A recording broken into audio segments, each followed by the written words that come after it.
Okay. All right. We can edit a little bit. It's okay. You can always edit. We can always edit. In fact, we are going to edit. Give me the four. Give me the four real quick. What do we decide on? No money available. Yep. Buyers aren't buying. No buy. Yep. Sellers aren't selling. There's nothing to sell. Nothing is selling. Nothing Nothing is selling. selling. Got it. Yep. Nothing is working. And then nothing is working. Okay, cool. Yeah. Four myths about today's real estate. Four myths. Yep. I got it. You ready? Yeah. All right. Here are the four myths in today's real estate market. And really, you need to stick around for the fourth one because it's the only one that matters. Welcome back to the Real Impact Show. We are your host, Aaron and Don. And Don, let's get right into it today because Let's do these it. myths are killing realtors. Killing realtors Yeah. constantly, Aaron. Yeah. And we see it all the time. In fact, this was kind of inspired by you and I just talking about different conversations we've had this week Yeah. with realtors. With realtors we coach, realtors that work with us here, and realtors out there in the wild, wild west of Southern California real estate. Yes, sir. So let's get right into number one because this came to me by a fellow realtor this week while I was I golfing. still can't. I still can't get over that you actually had this conversation this week. Yes, yes, this week. And the question came up when he realized who I was, and we didn't know we got placed together as a foursome, so we weren't pre-planned. I've never met this person before, and he comes up to me, and as we're golfing, we're teeing off, and he says, and I'm not joking, he says, "Is there still money available?" Wow. And what he was talking about, to be really clear, is there money for buyers Yeah. to buy houses available? Right. Yeah. And that's a myth that there's no money available to buyers. It's so hard to get loans. And that's just a myth. Yes, there is money available for buyers, for qualified buyers. You have to be able to prove that you're going to pay it back. Yeah. You need to have a job. You need to have credit score. You need to have reserves. You need, just like back in the day. Yes, there's a ton of money available if you qualify. If you don't qualify, thank goodness we can still rent and build your credit and make a plan to get you in a house. But there's plenty of money, and I'm talking to our listener like they're homeowners, which we are as agents, not realtors, but realtors. This was a real estate agent that asked Aaron this question, Yeah. a card carrying licensed member of the real estate profession. I had to ask for his card. I I can't Just, believe he, yes, just, I can believe he was a card carrying member. Guys, there's plenty of money out there. Know your options. If you have to ask another a realtor, please, good Lord, let's hope that you are brand new in the industry. If you're a seasoned professional, you know better. There's plenty of programs out there. If you're able, if you're willing to do the things required, there's plenty of money to buy homes in today's market with as little as 3.5% down before you get into any city financing or city opportunities that some cities have. Most don't or are very difficult to qualify for, but there are those out there. But with as little as 3.5% down today. yeah. So don't give up if you think there isn't money available. Yeah. It's a Yeah. myth. And we're both almost okay. Period. Yeah. Next, Yeah. because that we didn't know that was a myth It until it came up.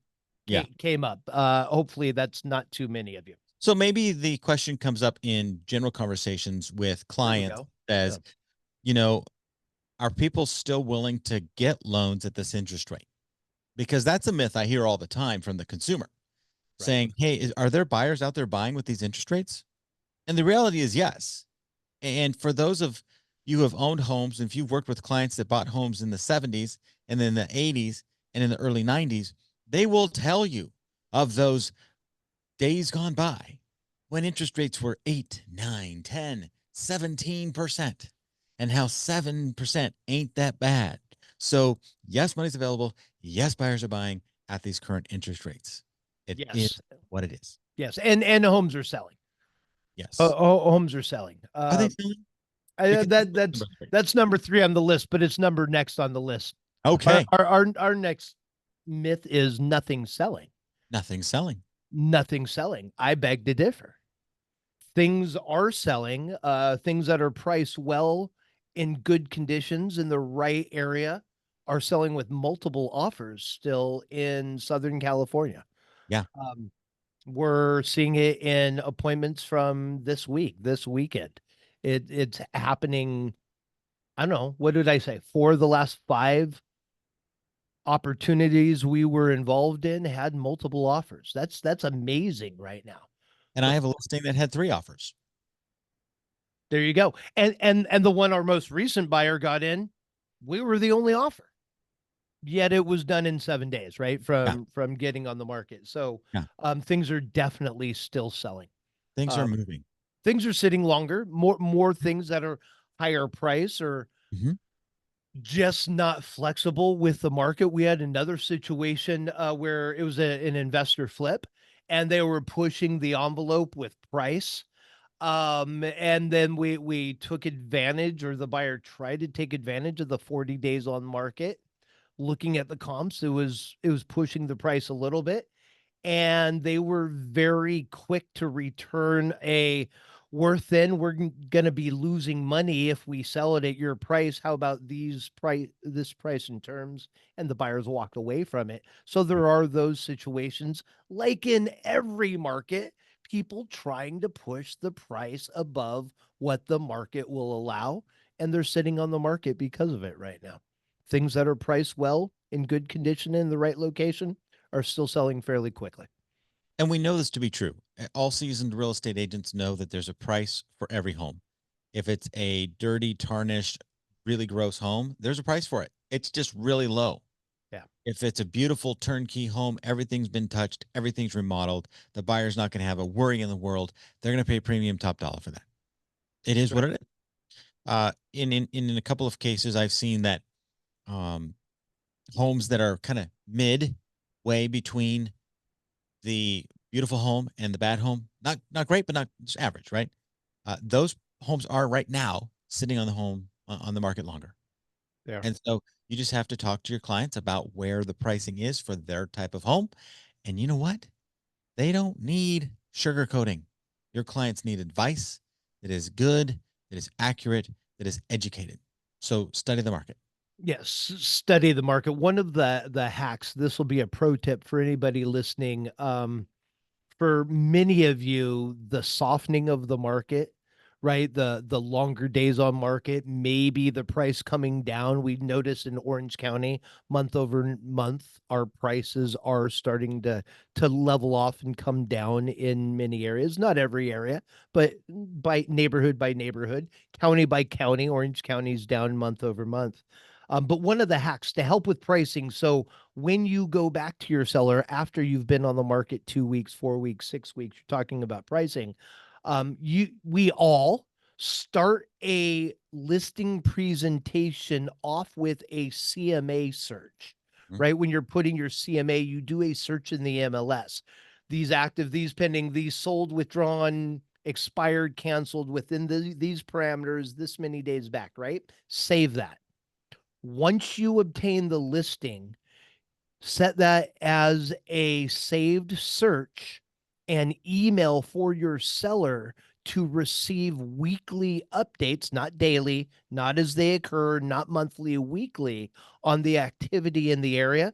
So when you come back to them to talk about your weekly marketing activity, the weekly happenings in the area, as we should, as we continue to communicate with our clients, they will be primed a little bit with seeing the activity in the market, the lower prices, the price reductions, the falling out of the escrow, coming back active, etc. And it'll soften the blow of that conversation so much. It's an old school We used to do it all the time, and then that went away. We didn't need to for the longest time.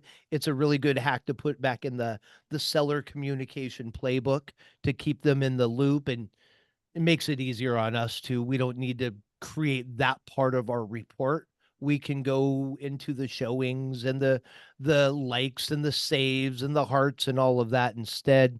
The listings and the activity, let the MLS do that for you. Well, and that's a great automated way. So if you're not good at following through on a weekly commitment to do Yes. something like that, set it up automatically. The For those of you who do like to take it to the next level and make it high touch, have it sent to yourself that once a week, and then record a loom with you discussing the market, and Sure then send thing. it to your client and Sure say, hey, thing. guys, this is what's going on in your market. This one just went pending. This one's active. This is your new competition, and let's call to discuss, any steps that we need to take regarding marketing or whatever the case may be, and send that to them via email with your interpretation of what's happening in their neighborhood. So, two options: automated, easy, definitely the minimum threshold that you should do, and if 100%. you want to step it up, throw it in God, I one. wish that was the minimum threshold. Everybody level up, at least do that. Make that the minimum. The minimum is not signing a listing contract. All of this is great. You know, agents like I do. You want me to record a video? What are you talking about? Ah! It's not Set hard. the email up, make sure they're getting that, but you also need to be communicating on your own, whether it's video or really step it up and level up and have a live conversation with your seller. I know, radical shift in behavior for some of you. Pick up the phone and have a conversation about what you sent them, Yeah. about the activity in the area, about the marketing that's gone on. But you've got to have a plan. Things are selling when the listing agent, even when it's not going well, is communicating with their seller. We can come to a conclusion together that way. If we sit in silence and we're not communicating what's going on, that's where problems occur, right? So this is just, yeah, level up your communication. Couple ways to do so. Yeah. Definitely. Yeah. If you want to hold yourself accountable, in the loom, say, I'm going to call you to follow up with this video to make sure that we get There all you go. your questions answered. There you go. Those things help. They really do. And so I like it. I like it a lot. Great, great, stepping up the game there, Don. That suggestion. Absolutely. Absolutely. All right, Myth let's go into number another myth. 3: buyers ain't buying. Buyers ain't buying, and prices are too high. Interest rates are supposed to come down. Interest rates are too high. There's too much going on in the world. The election's coming soon, and it's causing people to freak out. These are all tied into this one myth that buyers ain't buying. They're And waiting for the Fed to lower the rate 8 more times, Aaron. Let's go. yes, and I have heard buyers say all of these things. Yes. Yet that begs the question, how come Don, on his last 4 offers that he's written, 3 of the 4 had multiple offers? How come on one of my listings I have multiple offers? If buyers ain't buying, then we shouldn't have any offers going on. That's right. So, what's the solution to overcome this myth if you're an agent with that mentality? What do you need to hear? Let us just tell you: motivated buyers that need housing, that understand that in the future they can refinance if rates go lower, those buyers are buying. But I think we kind of alluded to this. They're buying the homes that are in good condition or priced right according to condition. So find a motivated buyer and go sell them a house. I think you just hit on it. I think when we hear price, interest rates, election, the Fed's going to do something. Boys and girls, ladies and gentlemen, if you are waiting for the Fed to do anything to help you, your business, or your clients, let's just not play that game. Let's not blame game. Let's not wait game. What can we do, right? We can't wait. We can always affect the market by our actions, right? What do we need to do? What do we need to hear? Are your buyers really buying now, or are they buying when the interest rate's 4.5%? Mm. What's the reason for buying? If they're buying, if they can afford it now, why aren't we taking them out now? Is there a good reason? Do we get a bump in salary? Do we get an inheritance in 90 days so we have a bigger down payment? Is there a reason why we're waiting? I think that that's really important. But more than that, we buy into the reasons why we think people are waiting. So we stop talking to more people and we have a self-fulfilling prophecy cycle Yeah. happening. See, I told you it was the interest rates, it was the Fed, it was the war, it was the election, it was school, it was summer, it was vacation, it was too hot, whatever it is. I think I know those that are upping their communication with their current clients and prospects and leads and finding motivated buyers and sellers can offset the lag in the market because of the marketing. Aaron, you're a perfect example of this. Those of you watching, Aaron has this piece of paper that he holds dearly. Mine's up on a board on my wall, but Aaron has a piece of paper on his desk that has 60 slots in it. 60 slots. You all need a piece of paper or a board like this somewhere. Aaron, I don't know if you want to show it, but since January, yep, Aaron's been telling me, and I am Aaron's default coach because we are right here and I hear it all the time. I am shooting for 60 listing appointments this year, Don. And I know you've been at least on 40 of them, Mm-hmm. right? And that's why I can look at Aaron and say everybody else needs to talk to more people because Aaron's talking to the people to fill his page full of appointments. And as long as he's tracking, which he is for 6, we might be a little behind. I got to push him now in September. We'll see how the end of the year goes. We'll see. Um, but I'm we've, close, Don. you are close. I'm stoked that you're at 40, man. I've Let's set go. 43. 43. There we Set go. I love 43. it. I Yeah. love it, man. And But I've got one right after this, this interview on this podcast. so do I. I get to add one to my Yeah, board. I like exactly. that. I love it.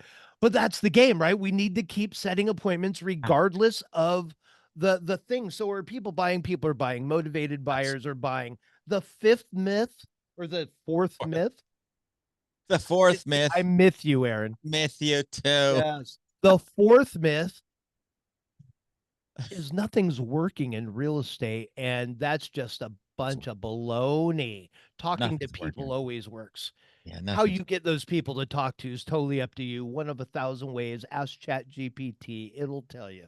But you need to have the conversations. And the more conversations we have, the more points we put on the board for appointments, Yeah, the more we can offset the waiting because of price, interest rates, election, Fed, or war, or it's hot, right? What it's going to be cold soon, Aaron. yeah. So It, first it's too hot, we can't do it. Now it's going to be too cold. So we get I- 3 months of perfection, and that's about it. and here's the key term: if nothing's working for you, it's probably because you're not working in real That's right. estate. If That's right. nothing's working for you, it's really because you're probably not working. Yeah. You may think you're working, but what is working for a realtor who has no business? It is 100% marketing, 100% prospecting, 100% networking. It's getting out and increasing the amount of conversations you have, period, end of story. And you can do that in 1,000 different ways. And when you look at your inbox in your email, like in my cell phone right now, if I look at my database, my contacts, the number of people in my phone that I can pull up, I have 4,644 in my phone. Yeah. And that's after I lost about 2,000 of them a couple of years ago. So I've been building it back up. But these are people that have emailed me, called me, texted me at some point in the last 10 years. You know what that means? My job is to get to know these people and make sure they hear from me on a regular basis. That's it. That's it. And you may open your phone right now and you look at your contacts and you have 12. I got news for you. You got work to do. Time to grow the list. That's right.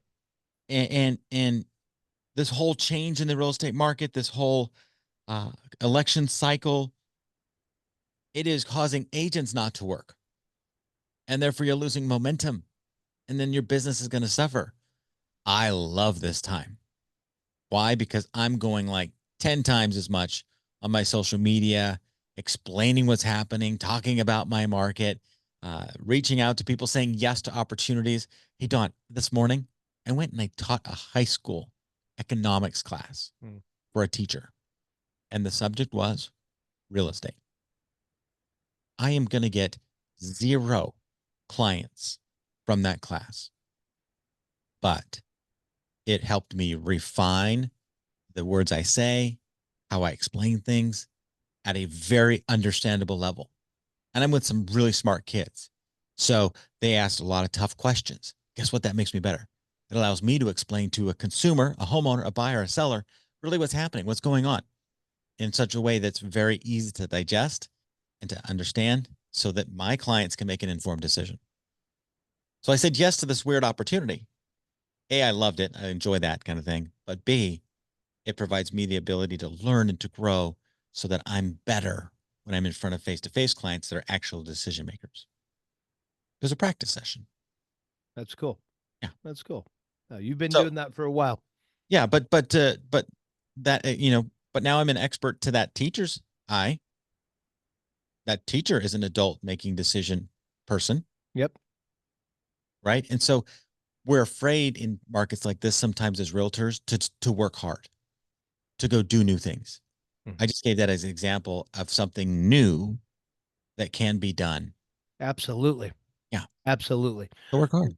You know, working is always working, right? Working is always working, whether it's refining your skills or in front of the teachers or making the calls to the leads or out in the farm or in the database. Um, Here's the test. I hope somebody takes me up on this. Go make 100 contacts. Go talk to 100 people. Go engage with 100 people. I'm going to assume you can all turn and guide the conversation towards real estate of some kind. Have 100 conversations, include real estate, and come back and tell me you haven't been able to set any appointments, get any referrals, find any interest in real estate. I guarantee that you can find business in today's market if you're willing to have the conversation. Market and have them reach out to you. Aaron's favorite way to do business: pick up the phone, send the text, send the email, knock on the door, hand your card out at the mall, whatever it is. Go find them and have the conversations one way or another. Without the conversations, nothing we say matters because you're not going to have any appointments to go on, anyways, Right. right? You're either marketing and they're coming to you, or you're prospecting or you're going to them, or somewhere in between, right? So we need to do that. And I know that's got to see Mike Ferry 2 weeks ago at the Tom Ferry event, Aaron. It was a great nostalgic moment of mine. And I was reminded, Mike says the same thing he said for 50 years, 30 years since I've been watching him, right? You don't talk to enough people. Everything you want's on the other side of talking to more people. Same thing on repeat. It's got a few more stories in between, but that's the message. I always default to we don't talk to enough people. That's my training, and it's true. It always comes back to that. And I'm looking at the list and the reasons why people say that we are in this waiting moment, which we are, right? I mean, the numbers don't lie. Are we doing everything we can do to overcome it for ourselves and our business? Or are we defaulting like we do to complaining and jumping into the mode of prices and interest rates and elections and Fed? Um, I like the other side of this into action and getting on more appointments and offsetting the numbers that the market is telling us. Yeah. And well, and if you're just joining us, as this is the first time you've heard us, we want you encourage you to go back and listen to some of the other episodes because we do go into more detail on some of these things. But as a basic. You need 250 people in your database that know you, like you, trust you. That if Dawn was to pick up the phone and call through the 250 and said, "Hey, I just picked up this phone," and they answer it, would they know whose phone that is? If your name is Sally, would they know that you're Sally? Oh, why are you calling on Sally's phone number? Mhm. Would they know? Would they know you? If they don't know you, they're not really contact. I mean, they are, but you got to get people that know you, like you, trust you. The other thing to do is to build a database, build something that you can send mail to.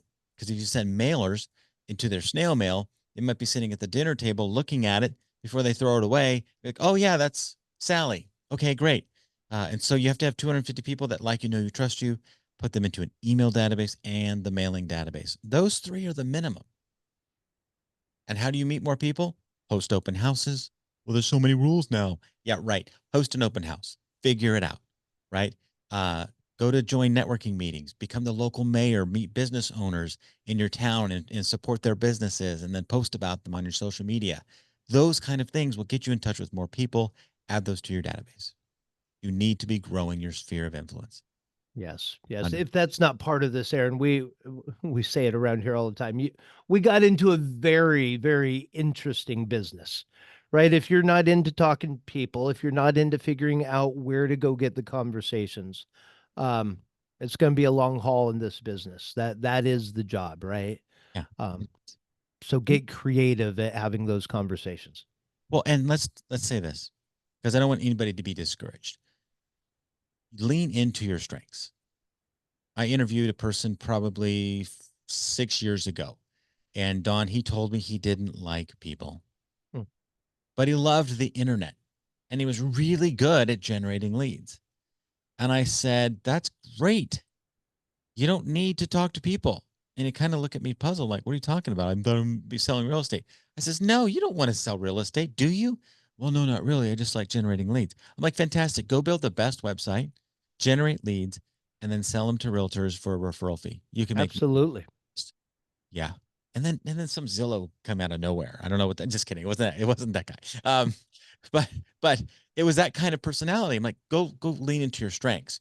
Yeah. And you know, and so depending on where you're at, some of you are real social, some of you are great on social media, some are great writers, some are great gift givers, and you like talking to people in person, like figure it out and Yeah. do more of it. Yeah, Aaron, I was in a forum, and somebody mentioned that they were getting into being a referral agent. I don't want to do the whole thing. I just want to generate referrals. And we had a text conversation. She actually reached out to me, and we have a call on Monday. I just reached out and said, "Hey, I'd love to help you any way I can."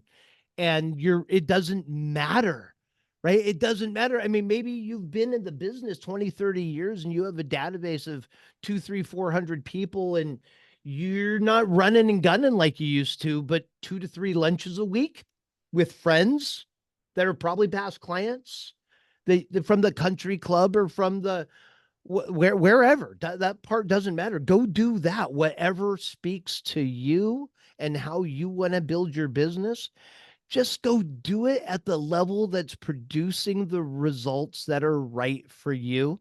Don't let me, Aaron, or anybody else tell you otherwise. If you're short of that, maybe we have something we can help you with. Maybe you take one of these ideas and put it into action, right? It's like going to an event. You come away with a book full of ideas that you're never going to implement. Take one idea and put it into action, right? I don't know if we go back and count, there was 92 and a half ideas probably in the last 20 or 30 minutes. Take one of them and put it into action. See what happens with it, play with it, test it, throw it against the wall, see if it sticks, break it, try it differently. Um, don't try 23 things at all at one time. It's just not going to work. You're going to get really frustrated in the process. Don, I think you said it well. Know your strengths, do the work, call 100 people, put one thing into massive action. Go over the top right now because people are leaving the business and this is your time to grow.